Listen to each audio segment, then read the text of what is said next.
صلح حدیبیہ کے موقع پر جب کافروں نے سخت اور صبر آزمائش شرطیں رکھی، حضرت عمر پریشان ہو گئے۔ کچھ ایسی باتیں تھیں جو عقل میں نہیں آتی تھیں، پریشان ہو گئے۔ جا کے عرض کی یا رسول اللہ صلی اللہ علیہ وسلم آپ بھی سچے ہیں، قرآن بھی سچا ہے، اسلام بھی سچا ہے۔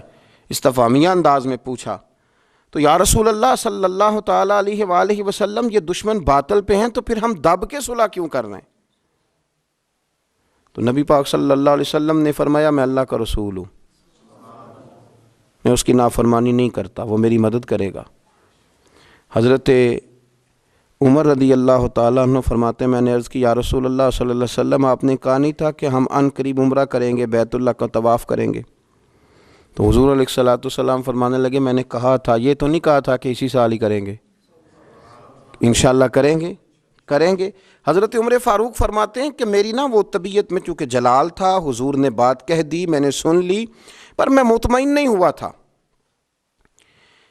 میری چونکہ جذبہ جہاد سے میں سرشار تھا تو محبوب کے ادب کی وجہ سے میں خاموش ہو گیا، لیکن ابھی میری طبیعت اس طرح ٹھنڈی نہیں ہوئی تھی۔ جس طرح حضرت سیدنا ابراہیم علیہ السلام نے کہا یا اللہ مجھے دکھا تو پرندوں مردوں کو کیسے زندہ کرے گا، تو کہا یقین نہیں کا مالک، یقین تو ہے پر اطمینان قلبی کے لیے۔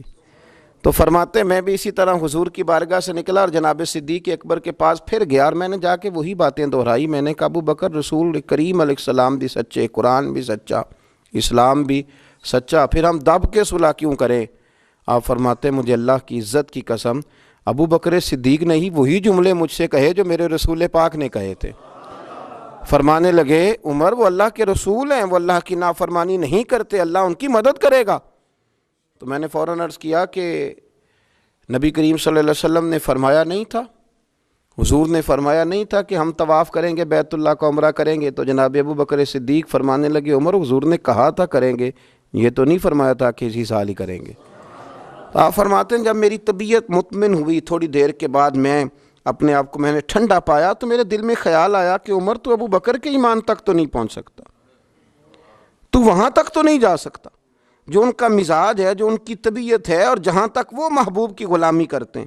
دوستو عکس بنا لیا اپنے آپ کو، عکس اپنے آپ کو اس رضا میں ڈھال لیا جو نبی پاک کی رضا تھی، اپنے آپ کو وہاں لا کے کھڑا کر دیا جہاں کھڑا ہونا مدینے والے رسول پسند فرمایا کرتے تھے، اپنے آپ کو ان چیزوں کا عادی بنایا جو چیزیں میرے نبی کی چاہت تھیں۔